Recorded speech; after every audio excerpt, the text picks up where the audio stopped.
અત્યારે ગુજરાતની અંદર એક રાજકોટના ભાજપના ઉમેદવાર પરસોત્તમ રૂપાળા નથી, પણ એને રૂપાળા કહીને માણસ ઓળખે છે. પરસોત્તમ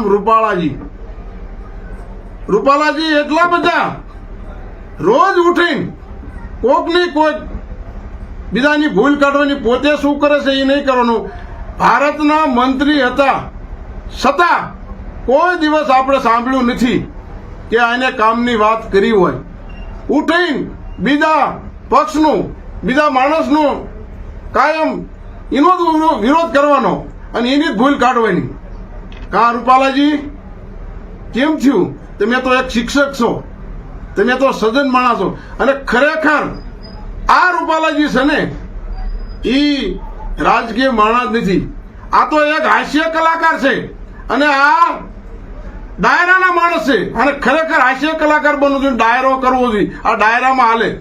અને આવી અભદ્ર ભાષા જે આ દેશના, ભારત દેશના ક્ષત્રિય સમાજનું જાહેરમાં કોઈ સમાજમાં જાય છે અને એક સમાજને રૂડું લગાડે છે અને આવડા મોટા ભારત દેશના ક્ષત્રિય સમાજને ઘોર અપમાન કરે છે કે અંગ્રેજીની વખતમાં રોટેની બેટી જે મહારાજા નમ્યા અને આવા વ્યવહાર કર્યા.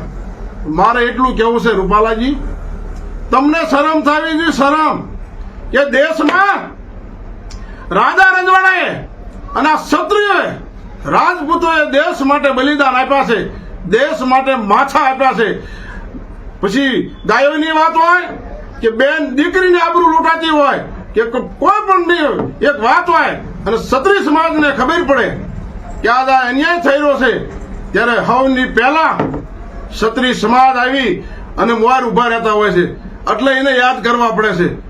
તમારી જેવા ઈ નથી. તમે એક છે ને હગા ભાઈ માટે એક ધોરીઓ ને જમીન નો આપ્યો, ધોરીની ધોરી હાટું ધારિયા ઉડાડો. પણ આ તો મારો ક્ષત્રિય સમાજ છે. વર્ષોથી આજ નહીં, બધા સમાજને ઉપયોગ આવેલા આ ક્ષત્રિય સમાજ છે. કોઈ પણ એમ ન કહે કે. અને ખાસ હું માલધારી સમાજમાંથી આવું છું. હું તો બહુ નાની ઉંમરનો માણસ છું, પણ જે અમારા વડવાઓ જે વાત કરતા રાજા રજવાડાની, જયારે એમને બલિદાનો આપ્યા હોય, જયારે બેન દીકરી વિશેની વાત કરતા હોય, ગાયો માટેની વાત કરતા હોય, ગાયોના ગૌચરની વાત હોય, કબૂતરો બનાવવાની વાત હોય, ગામની અંદર રામજી મંદિર બનાવવાની વાત, ગાયોના ગોંદરાની વાત હોય, ત્યારે હવની પહેલા ક્ષત્રિયો આવીને ઉભા રહેતા હોય છે, કહેતા હોય છે કે લાવ આ ગાયોનું ગૌસર, આ રામજી મંદિર આ બનાવો, આ ગાયોનું ગોંદરું. ભલામણા ઈ જે આપતા હોય એ આપે, એ રાજપૂત સમાજ આપે, ક્ષત્રિય સમાજ આપીએ કે. બાકી તમારું કામ ને કાંડે ઘા ઝીલવાનો નાની માના ખેલ નથી. ઈ આપતા હોય જ આપે. રૂપાલાજી, તમને શરમ થવી જોઈએ, શરમ. અને તમે ન આપો તો કાંઈ નહીં, પણ આવી રીતે અભદ્ર ભાષા બોલવાની અને એક બેન દીકરી માટે દેશની, તમને કાંઈ શરમ નથી. શરમ થવી જોઈએ. અને તમે આવા સજ્જન માણા ઉઠી અને આજ લાખો માણસ તમે જો અત્યારે રોતા હોય છે, અનશન ઉપર બેસવાનો વારો આવે છે, જાહેરમાં આવવું પડે એક બેન દીકરીને. પણ ક્ષત્રિય સમાજને કહેવા માંગુ છું કે મારો માલધારી સમાજ તમારી સાથે છે.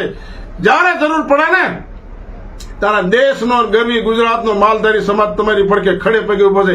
એટલો વિશ્વાસ રાખજો. આ અન્યાય હવે ક્યારે પણ સહન ન કરવામાં આવે.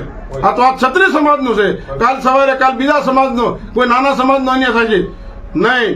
હવની પહેલા જો કોઈ આવતા હોય તો એ ક્ષત્રિય સમાજ છે. ક્ષત્રિય સમાજને હું નતમસ્તક વંદન કરું છું કે આ એમને જો સંસ્કૃતિ જાળવી હોય, કોઈ દેશને જો ટકાવી રાખ્યો હોય ને, તો એ ક્ષત્રિય સમાજ અને અઢારે સમાજને સાથે લઈને ચાલવા વાળો સમાજ છે.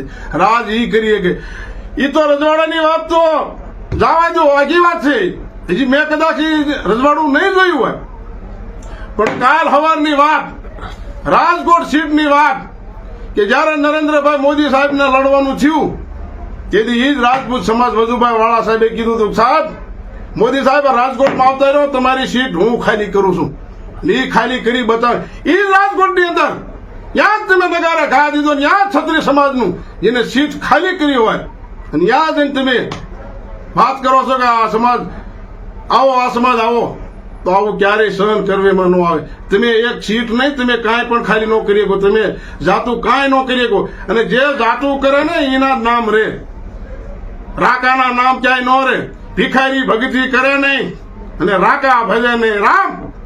પણ આ તો દાન દેવા દોયલા, આ તો ક્ષત્રિય સમાજના કામ, આ તો ક્ષત્રિય સમાજ કરીએ. કે બીજું કે રોજ ઉઠીને તમે જુઓ, કોઈ પણ એમ પૂછે કે રૂપાલાજી અમારે લાઇટ આવતી નથી, લાઇટના ઝટકા આવે છે, આમ છે તેમ છે, કોઈ ખાલી રજૂઆત કરે ત્યારે એને સતમાં એટલા બધા સગી ગયેલા કે હું તો કાંઈક છું, હું તો ભારતનો મંત્રી છું. ત્યારે બધાને એમ કહેતા હતા કે સડા થાંભલે અને બે હાથમાં તાર ઝાલી લ્યો તો તમને ખ્યાલ આવે લાઇટ આવે છે કે ના. આવી મસ્કરી ખેડૂતની કરતા હતા. ઈ આ રૂપાલા છે. બીજું કોઈ દવાખાનાની વાત કરે કે દવાખાનામાં ડોક્ટર નથી, દવા નથી, 108 ટાઈમે આવતી નથી, ત્યારે એ વળમાંથી બોલતા હતા કે 108 તો અમારી દીધેલી છે, અમે દીધેલી છે ને એ 108 માં કોઈ સડતા નહીં. રૂપાલાજી તમારા એકલાની નથી, ટેક્સ તો અમે ભરવી છીએ, અમારો એક છે. જેની તમે વાયડા કરતા કોઈ 108 માં સડતા નહીં. અને હાંડિયા ગાડીમાં સડજો અને હાંડિયા ગાડીમાં બાટલો સડાવજો અને હાંડિયા ગાડી હાલી જતી હોય, હાંડિયો લીમડો ખાતો જતો હોય, તમને બાટલો સડતો જતો હોય, આમ બાટલાનું પૂરું, આમ તમારું પૂરું. આવી મસ્કરી તમે કરતા હતા. શરમ થઈ ગયું, શરમ. આ ક્યારે સહન કરવામાં નહીં આવે.